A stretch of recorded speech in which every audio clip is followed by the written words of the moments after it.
Cindy Jacobs. Mujeres de propósito. Capítulo 1. La aventura. Corría el año 1950 cuando una pareja de seminaristas, con dolor en el corazón, se arrodillaron para orar. Le iban a presentar una petición muy especial a Dios. A la luz de las circunstancias que vivían, les parecía extraño pedir tal cosa. Señor, oraron, por favor, permítenos tener una mujercita. Tenían un precioso niño y habían perdido otro durante el período de gestación. Dios respondió al deseo de su corazón en agosto de 1951. Así es como comienza mi aventura. Siempre me ha emocionado mucho esta historia. Como mujer en el ministerio cristiano, me ha dado un sentido de propósito a través de tiempos muy turbulentos. Quizás el Señor sabía que necesitaría de la confianza adicional que da un comienzo tan bendecido, y así tendría la fuerza para llegar a la meta en la carrera que Dios me puso por delante. Hay personas que a veces me preguntan: Cindy, cuando eras niñita, ¿soñaste alguna vez que viajarías por todo el mundo y que hablarías a miles de personas? La respuesta es no. No tuve la más ligera sospecha. Sin embargo, aún desde muy pequeñita siempre tuve la sensación de que la mano de Dios estaba sobre mi vida para algo muy especial. Quizás muchas de ustedes hayan sentido algo similar. Aún personas terriblemente rebeldes y que han sentido el llamado de Dios en sus vidas, más tarde cuentan cómo Dios, una y otra vez, los salvó de desastres o de circunstancias potencialmente amenazadoras contra sus vidas. Para usted que quizás está orando por seres queridos perdidos o hijos rebeldes, esto debería darle un gran alivio. Dios es fiel. Siempre. Decidí comenzar este libro con una historia íntima de mi vida porque la mayoría de lectores serán damas, y las mujeres nacimos con esa necesidad dada por Dios de conocernos unas a otras con lujo de detalles, lo cual es extraño a la forma de pensar de los hombres. Para los hombres que están leyendo, por favor, siéntanse bienvenidos a las páginas siguientes. Ustedes son extremadamente importantes para ayudar a las mujeres a encontrar el plan de Dios para sus vidas. Algunos de ustedes cuando lleguen a profundizar en Mujeres de Prop 6 serán llamados por Dios para respaldar y bendecir el trabajo que Él está haciendo a través de sus esposas y sus hijas, amigas o el género femenino en sus congregaciones locales. Te amo, papito. El hombre que más influyó en mi infancia fue mi papá. A medida que crecía sentía una gran admiración por él. Era un fundador de iglesias bautistas, para lo cual tenía una verdadera pasión. Durante aquellos días, no entendíamos el papel de los apóstoles en la iglesia, así es que papá nos confundía. Comenzábamos una iglesia en un lugar y la congregación crecía rápidamente. Luego empezaba un programa de crecimiento y dentro de pocos años ya tenía una próspera congregación. Pero, para nuestra consternación, cualquier día lo atacaría la comezón de ir a otro lugar y hacer exactamente lo mismo. Ahora sabemos que su llamado, como líder apostólico, era fundar obras nuevas. Como usted puede imaginar, íbamos de un lugar a otro. Supongo que eso pudo no haberme gustado nada, excepto por un factor: en nuestra familia había mucho amor. Nunca dudé ni por un segundo que me amaban. Mi papá, aun cuando fue pandillero en la ciudad de Nueva York, nació en Georgia, y todavía arrastraba suavemente las palabras al hablar. A menudo le tomaba sus inmensas manos en uno de cuyos dedos usaba un anillo tamaño 12, lo miraba hasta arriba, al rostro tenía casi 2 metros de altura y le decía: te amo, papito, y él siempre me contestaba de la misma manera: yo también te amo, querida. En aquellos días no siempre era fácil conseguir comida. Recuerdo las ocasiones cuando recibíamos grandes cajas de cartón llenas de comida. Nos alegraba recibirlas. Allí venía toda clase de delicias extrañas que la gente regalaba con motivo de Navidad. Amaba aquello. Amorcito, tu padre está en el cielo. Yo soy tu papi. En nuestro hogar la oración era importante. Cada noche hasta que nos separamos por cuestión de trabajo, estudios, etc. Nos arrodillábamos junto a nuestras camas para orar. Yo siempre fui pequeña para mi edad, así que cuando me arrodillaba nunca llegaba con mi nariz a la parte superior de la cama. Nos turnábamos para orar de uno en uno. Por alguna razón, siempre comenzaban los más pequeños. Eso me gustaba porque como yo era la del medio, la que tenía que comenzar era mi hermana, Lucky. Estoy segura que mi vida como intercesora comenzó en el piso de ese cuarto, sobre mis rodillas, escuchando el profundo retumbar de la voz de mi papá y el dulce y suave acento tejano de mi mamá nacida en San Antonio. Mis padres tenían una forma muy efectiva de enseñar que iba directo al corazón. Recuerdo un día en la época en que estaba en la universidad. El movimiento La Gente de Jesús estaba en su apogeo, de modo que la moda era orar: querido Jesús, en lugar de querido Dios, o nuestro Padre. Aquella noche después que oré por los alimentos, mi papá alzó la mirada, con sus ojos grises llenos de tristeza mientras me preguntaba: Mi amor, ¿cómo dijo Jesús a sus discípulos que tenían que orar? Padre nuestro que estás en los cielos, le respondí. Él entonces, suavemente me dijo: Entonces ora así. En otra ocasión llamé a mi papá padre. Pensé que le parecería más importante. En ese momento, mi papá estaba ocupado en el patio. Dejó lo que estaba haciendo y simplemente dijo: Mi amor, tu padre está en el cielo. Yo soy tu papá. Supe lo que quería decir. El entendimiento de que Dios está en el cielo ocupaba frecuentemente el lugar principal en nuestro hogar. Los que leyeron mi libro La voz de Dios, saben que mi papá se fue con el Señor cuando tenía 49 años de edad. De vez en cuando pienso: ahora tengo un padre y un papá en el cielo. Nacida para llevar fruto. Debido a que mi papá amaba iniciar iglesias, por lo general nuestra vida se desarrollaba al estilo de los colonos. Eso fue un gran entrenamiento para mí al adquirir destreza en visitar hogares, ya fuera para estar con la gente o para repartir algún folleto referente a la nueva iglesia. Cuando era muy pequeña les pedía a mamá y papá que me dejaran tomar lecciones de piano, así es que toqué en la iglesia desde que tenía 10 años. Y debido a que los maestros de escuela dominical eran escasos, la mayoría de nuestros hermanos eran personas recién convertidas, a veces tuve que enseñar a los niños, menores que yo, con aquel material de escuela dominical que por delante tiene una ilustración y por detrás lleva impresa la historia. La vida como hija de un pastor bautista no siempre fue fácil. Recuerdo habernos mudado a un pequeño pueblo de Texas, durante mi tercer grado, donde todos los habitantes eran católicos o checoslovacos, o algo relacionado a esto. Mi vida en esa comunidad estuvo llena de rechazo, unas veces sutil y otras no. Pasaron años antes de que me percatara de que no se trataba de algún problema de mi personalidad y que todo se debía a simple cuestión de prejuicios. Gracias a Dios por la bicicleta de segunda mano que mi papá reparó para mí. Me encantaba andar por los caminos rurales explorando el mundo de Dios y sintiendo el peso de su presencia. Dios y yo hablábamos muchísimo. Cuando tenía 9 años, asistí a un campamento de la iglesia en Prescott, Arizona. El Espíritu Santo era tan evidente durante las reuniones. Me encantaba oír las historias misioneras. En La voz de Dios conté cómo el Señor me llamó durante ese campamento. Una cosa que no dije fue mi lucha en cuanto a qué era lo que sería. El servicio de la noche fue tan dulce que cantábamos viejos himnos de fe, tales como Cuenta tus muchas bendiciones, nómbralas una por una. Me sentía muy cerca de Dios. Esa tarde, en mi devocional le rendí mi vida al Señor, pero ahora sabía que necesitaba hacerlo público, como lo llamábamos. Finalmente, llegó el momento cuando el predicador hizo la invitación. Flotando en el aire de la noche llegó la melodía de aquella canción que me gustaba tanto. He decidido seguir a Cristo, no vuelvo atrás, no vuelvo atrás. Sabía que no podría volver atrás. Tenía que ir. Un poco nerviosa y algo turbada, dejé el banco de madera donde estaba sentada. En silencio, me arrodillé en el frente. La canción seguía. Aunque nadie vaya conmigo, yo te seguiré.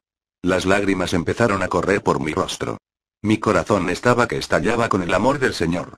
Yo cantaba una vez tras otra. Yo iré, Señor, donde tú quieras. Solo dime lo que quieres que haga.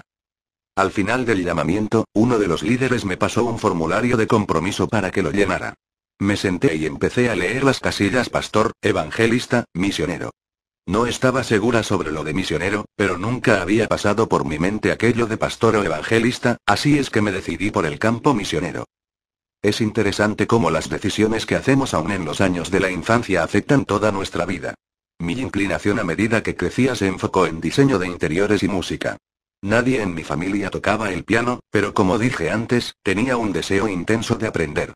Desafortunadamente, no había dinero, así que mi mamá le escribió a mi abuelita, ella nos mandó dinero para pagar las lecciones.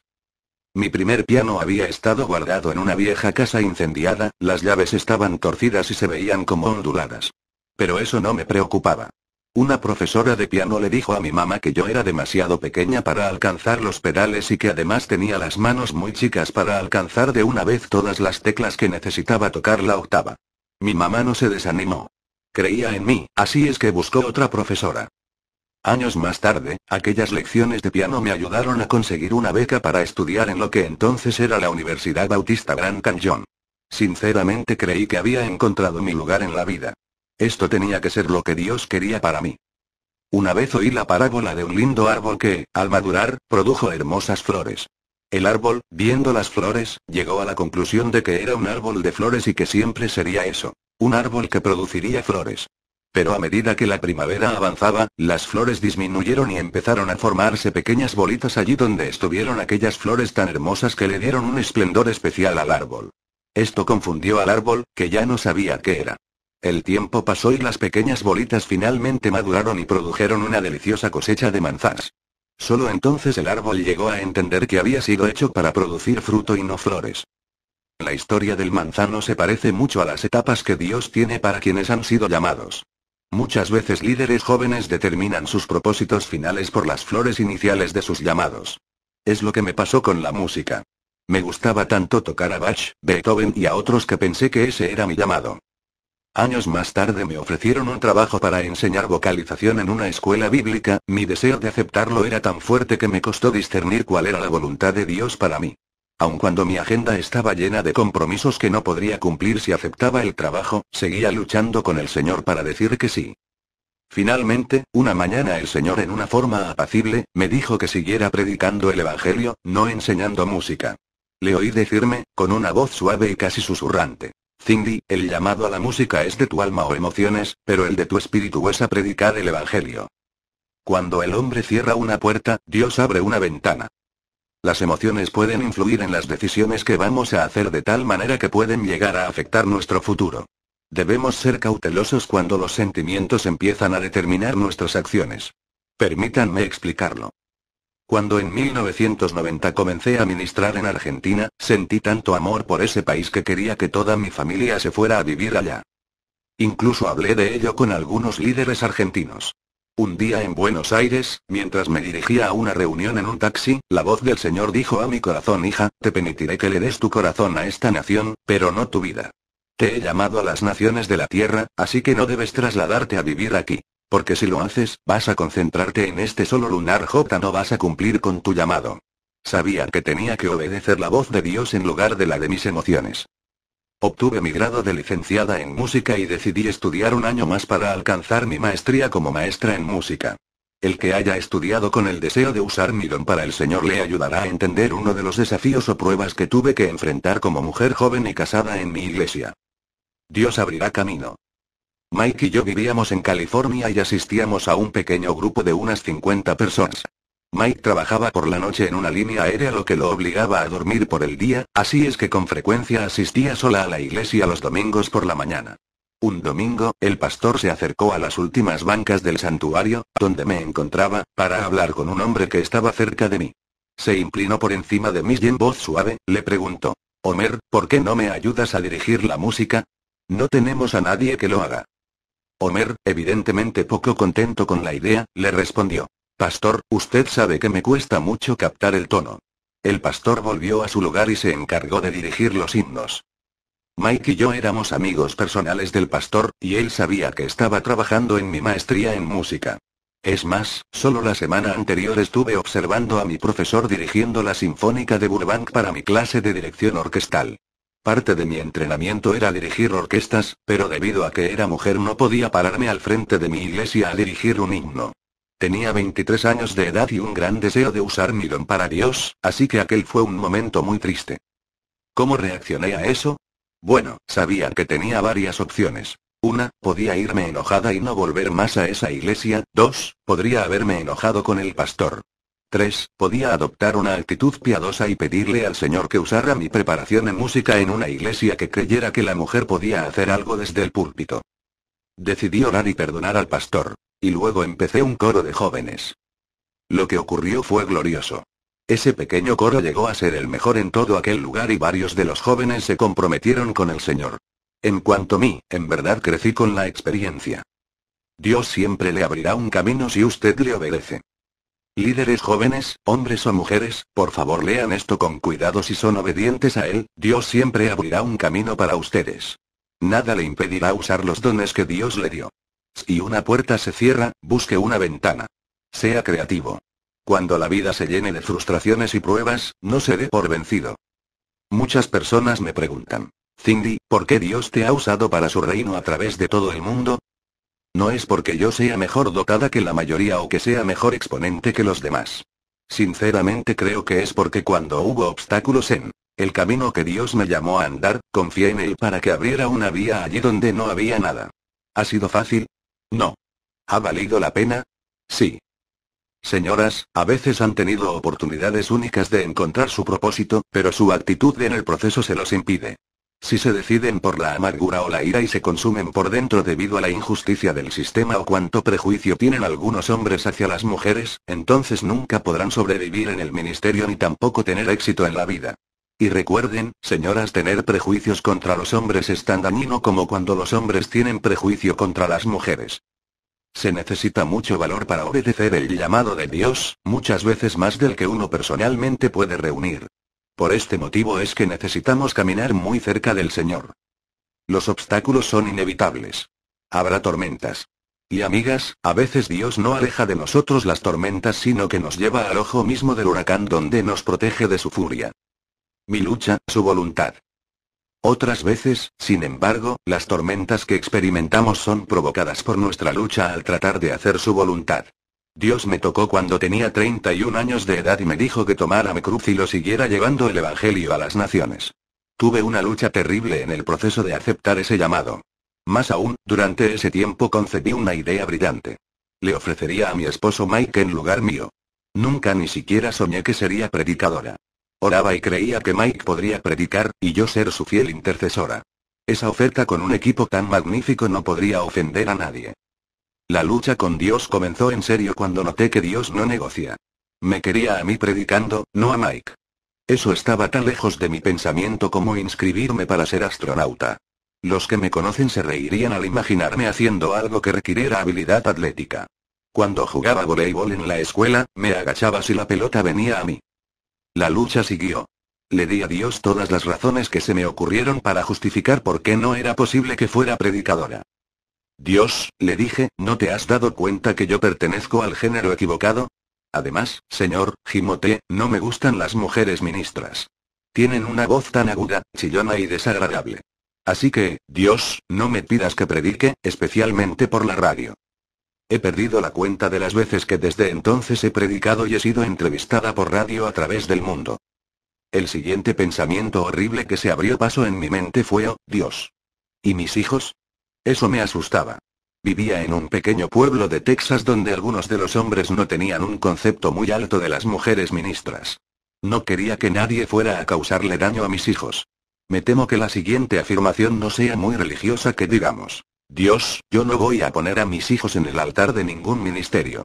No estaba dispuesta a que se mofaran de mis hijos o los aislaran como lo habían hecho conmigo. Durante aproximadamente 2 años me pasé caminando cada noche por la casa después que todos se habían dormido, luchando con el llamado. Una vez tras otra, la voz chillaba en mi cabeza: no, no y no. No quiero hacerlo. La rebeldía era profunda. ¿Por qué yo, Dios? Por favor, Dios, no. Las luchas de otros que me precedieron. Empecé a leer autobiografías de otros que también tuvieron que luchar con su sentido de destino. Aimee Semple McPherson. Un día se me cruzó en mi camino un libro sobre la vida de Aimee Semple McPherson, fundadora de la denominación del Evangelio Cuadrangular. El libro cuenta su lucha con el Creador. Ella había sido esposa de un misionero que murió en China cuando estaban recién casados. Aimee enviudó y quedó con una pequeña bebé. Desesperada, regresó a Estados Unidos para cuidar a su hijita. Por ese tiempo, Harold McPherson, apenas 6 meses mayor que Aimee, la pidió en matrimonio, declarándole su amor por ella y por su hijita. Aimee accedió a casarse con una condición: que todo su corazón y alma estaban puestos en la obra del Señor, y que si en algún momento Él me llama de nuevo al ministerio activo, sin importar dónde y cuándo, debo obedecer a Dios antes que todo. Bajo esas condiciones se casaron el 28 de febrero de 1912. Durante el tiempo, Aimee intentó olvidarse del llamado de Dios. Ella y Harold vivían en la acogedora casa de su suegra, en Rhode Island. Entretanto, dio a luz a un varoncito y hacía colectas para donativos del Ejército de Salvación y mejorar sus ingresos. Finalmente, sin embargo, como lo relata en sus propias palabras, durante todos esos días extenuantes y la relativa calma de nuestro hogar en Providencia, una voz se mantuvo golpeando a la puerta de mi corazón. Decía: predica la palabra. Haz el trabajo de evangelista. Imposible, señor, protestaba. Y imposible. Te he llamado para que seas profeta a las naciones, respondía la voz. No, señor. No puedo ir, insistía. Luego se habría de producir un silencio paralizante como cuando se desconecta el teléfono. Encerrándome en la privacidad de mi cuarto, sollozaba. Yo, Jesús. Jesús. Y Jesús.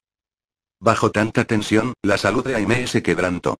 Fue sometida a una cirugía mayor y empeoró. Mientras tanto, la voz seguía resonando dentro de ella y llamándola a mantener su promesa de predicar la palabra. Sigue diciendo ella. Finalmente, mi estado de salud era tan grave que fui puesta en un cuarto aparte para morir. En las primeras horas de la mañana, una enfermera se sentaba junto a mi cama y me controlaba el pulso. A través del silencio de la muerte que era roto por mi propia respiración dolorosa, se oyó la voz del Señor en tono de trompeta. ¿Vas a ir ahora? Acostada allí, frente a frente con la segadora inexorable. Observé que de allí saldría rumbo a la tumba o al campo misionero. Tomé mi decisión y dije, con voz entrecortada. Está bien. Señor. Iré. Inmediatamente surgió de mi ser nueva vida y calor. Aquello me ayudó a saber que yo no era la única en dar coces contra el aguijón antes de responder al llamado de Dios. Véase Hechos 9, 5, 26, 14. No solo eso, sino que las consecuencias por decir no, se presentaron grandes ante mí. Quizás no fue bueno decir no a Dios. En todo caso, no quise correr el riesgo. Hermana Wen Shao. Otras mujeres también lucharon con aceptar el llamado de Dios a sus vidas. Una de ellas fue la hermana Wen Shao, que es directora de Siervas de los Tiempos Finales. Siervas de los Tiempos Finales es una gran red de intercesoras que deben ayunar 21 días antes de llegar a ser oficialmente parte de la organización.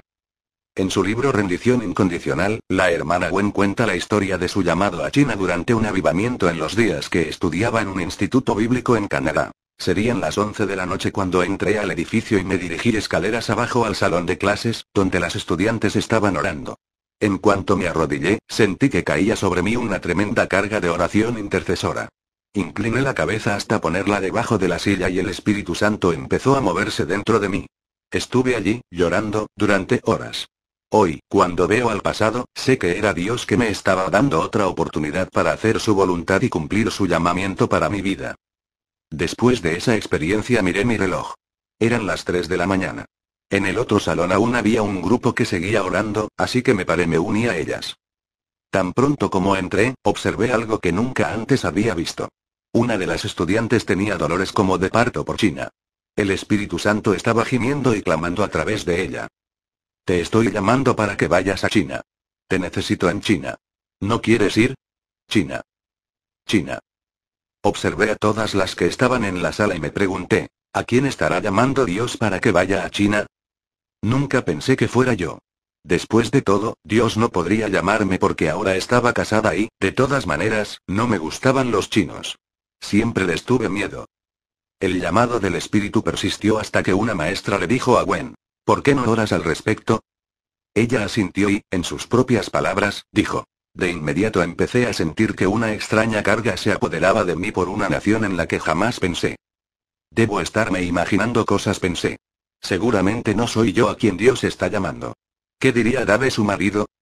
El corazón de Gwen estaba tan lleno de preguntas que al fin dijo, desesperada. Señor, si es que me estás llamando a mí, tendrás que sacarme de esta silla donde estoy sentada y tirarme al piso.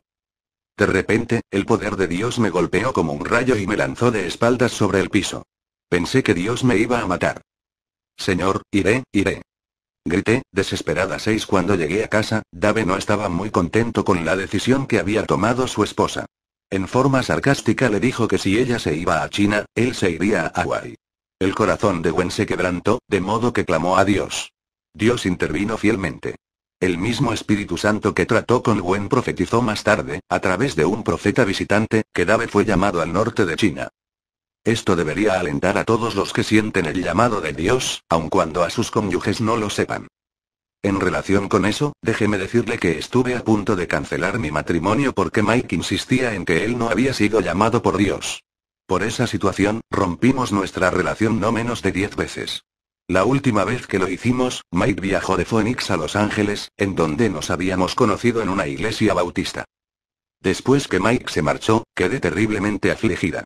No comía, me sentía miserable.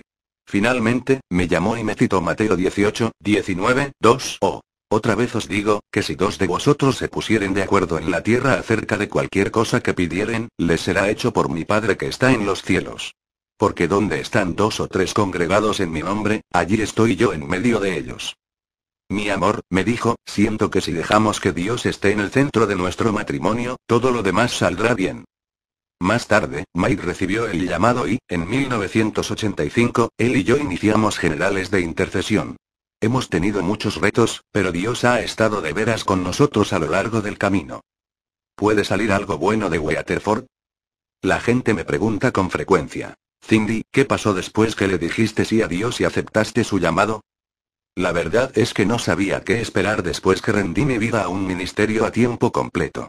Lo cierto es que parecía no haber mucho peligro de que me ocurriera algo drástico porque, después de todo, vivía en Waterford, Texas, donde la población era de 12.000 personas. ¿Cómo podría alguien buscarme allí?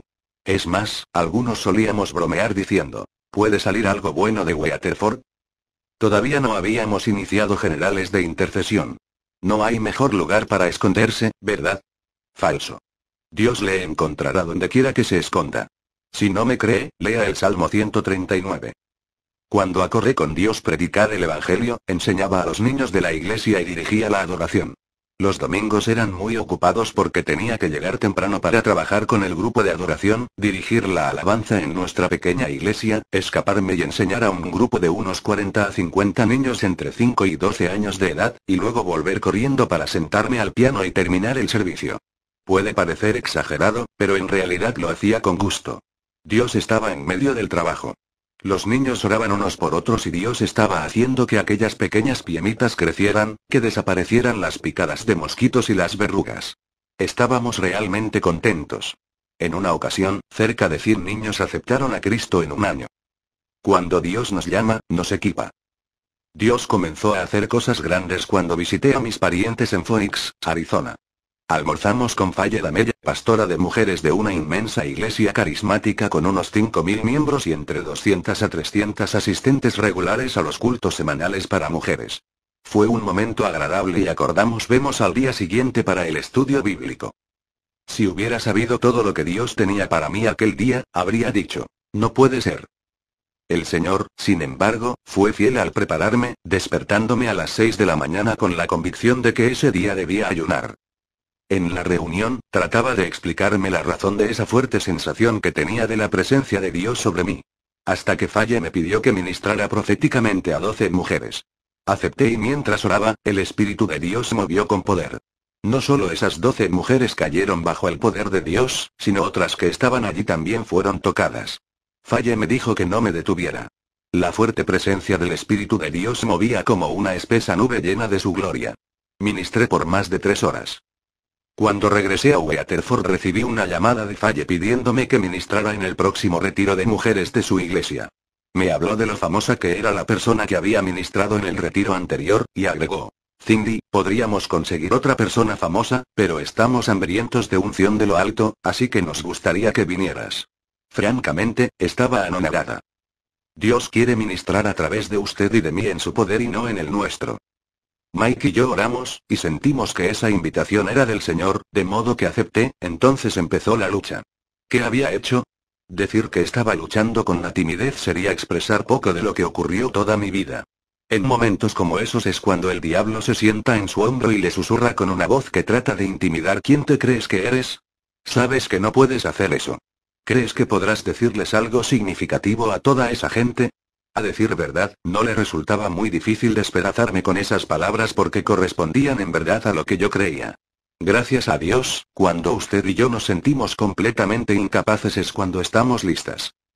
Dios quiere ministrar a través de usted y de mí en su poder y no en el nuestro. El punto favorable que tenía era que ansiosamente quería obedecer a Dios. Le temía más a él que al hombre. Créanme, en aquellos días tenía sobre mí toneladas de temor al hombre. Luego, me sentí abrumada por un profundo sentido de inseguridad emocional. Revisé una lista de numerosas mujeres que harían un trabajo mucho mejor que yo y traté de que Dios cambiara de opinión respecto a ese compromiso que contraje. Algunas de ustedes seguramente sonreirán porque han tenido una experiencia similar, o quizás la tienen ahora mismo. Quizás ahora, cuando escribo esto, no insistiría en tratar de que Dios cambiara de opinión, pero en aquel entonces, seguramente habrá notado, a veces era bastante terca y cabecidura. Mientras pasaba por ese torbellino emocional, yo le suplicaba a Dios arduamente que me diera algún material para exponer en el retiro. Faye me había pedido que tomara parte en el retiro 3 veces. 3. Me aterroricé. Dios, jamás en mi vida he impartido el mismo tema más de una vez. El pánico aumentaba a medida que le pedía al Señor que me diera algo que decir durante todo ese tiempo. Y gracias a Dios por los amigos que oraron por mí. Salto a la oscuridad. Recuerdo que cuando era niña, a mi padre le gustaba predicar acerca de la fe. En una ocasión contó la anécdota de una niña que se encontraba frente a un pozo oscuro y desde allí salía la voz de su padre que le decía: «Salta, mi amor. Te recibiré en mis brazos». La niña no podía ver a su padre, pero podía oír su voz. Y saltaba. Ese salto a la oscuridad para caer en los brazos de su padre es fe. Amigos, yo estaba saltando a la oscuridad esperando que Dios me recibiría en sus brazos. El día en que comenzó el retiro me sentí segura del mensaje que Dios me había dado, pero no tenía idea de cuánto tiempo me tomaría enseñar la serie. Libérate de la amargura y de juicios. Nunca olvidaré la primera sesión. Faye me presentó y pasé al frente.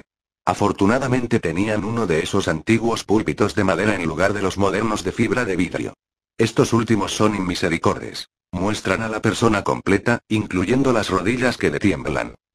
Uno no puede sacarse los zapatos cuando le duelen los pies sin que se entere todo el mundo. Mis rodillas estaban temblando y por dentro oraba fervientemente. Dios, por favor, no dejes que se den cuenta de lo asustada que estoy. Por favor, ayúdame. Y entonces, de pronto, sentí la misma presencia del Espíritu Santo que percibí la semana del estudio bíblico. Me envolvió como un traje y las palabras sencillamente fluyeron de mi boca. ¡Qué alivio! Al final, no solo tuve suficiente material sino que sobraba. Ese fin de semana Dios hizo toda clase de cosas. Reímos y lloramos. La gente perdonó lo imperdonable. La unción milagrosa fluía. Nunca olvidaré cuando entregué una palabra de conocimiento sanador a una visión sobrenatural de que cierto tipo de sanidad estaba ocurriendo respecto a que alguien tenía un callo en el pie y Dios le estaba resolviendo el problema. Lo que dije resultó gracioso porque el lugar donde se estaba efectuando el retiro se llamaba, precisamente, Conville, Arizona. Una señora llamada Juana dijo, riendo: «Soy yo. Soy yo». «Bien. Quítese el zapato y veamos lo que ha ocurrido», le dije. Se quitó el zapato y el callo saltó de su pie al piso. ¡Qué tremendo! La gente fue liberada, sobre todo de sus amarguras. Una señora que empezó a manifestar un demonio cayó al piso. Empecé a echar los espíritus inmundos fuera. Y cuando dije rechazo, el espíritu se manifestó. Esto hizo que ella se golpeara con violencia contra el piso, mientras una voz como un relincho, decía: «Soy el último, qué liberación más gloriosa que aprendí». No sé cómo empezar a decirlo. Aprendí que si camino en obediencia, Dios se manifiesta con poder en favor mío. Aprendí que Él es más grande que mis temores, inseguridades y aquellos pensamientos que se levantan para intimidarme. Aprendí que si trabaja a través de mí, no tengo que preocuparme por las virtudes que no tengo porque Él hablará a través de mi boca, y Él no tiene inseguridades de ninguna clase ni carece de nada. Buena lección, ¿eh? En el capítulo 11, Ungida para servir, contaré más respecto a estas y otras lecciones que he aprendido mientras ministro. Cuando Dios abre la puerta, nadie la puede cerrar. Ese fin de semana se produjo un verdadero cambio en mi vida. Rápidamente corrió la voz de lo que ocurrió en el retiro y empezaron a llegarme invitaciones. Mi filosofía siempre ha sido que Dios marque la ruta que habré de seguir. Nunca he mandado currículos solicitando dar conferencias o grabaciones pidiendo invitaciones. El Señor ha abierto todas las puertas. Es más, ha abierto tantas que tengo que correr para mantener el paso al ritmo de Él. Quiero equilibrar mi experiencia diciendo que conozco a algunas personas que generan todos sus ingresos a través de invitaciones para hablar. En aquellos primeros días, Mike trabajaba para American Airlines, de modo que no necesitábamos usar las ofrendas de amor para nuestros gastos. Pero la gente que vive completamente por fe debería encontrar contactos iniciales y ser cuidadosa al seleccionar los lugares donde se les invita a hablar. De otra manera, si no es la voluntad del Señor, las puertas en lugar de abrirse se cerrarán. Véase Apocalipsis 3, 7. Antes de 1991, pensaba que teníamos una buena medida de fe, pero ahora me doy cuenta de que mi fe estaba puesta en la chequera de Mike. Hoy, Dios es el único que guía y provee para cada detalle de nuestras vidas. Esta fue la forma en que comencé mi ministerio, lo cual ocurrió en 1981. Mucho más se dirá y se tejerá a lo largo de las páginas de este libro. El capítulo siguiente, Dolor Secreto, es esencial para que descubra el plan y propósito de Dios para su vida. No importa lo que Él la llama a hacer en la vida, es esencial que se esfuerce para ser una persona completa en Cristo y terminar bien la carrera. Hagamos la jornada juntos. Si te gusta este canal, ayúdanos a seguir subiendo audiolibros y suscríbete. Comenta abajo qué libros y de qué autor quisieras que subiéramos. Muchas gracias.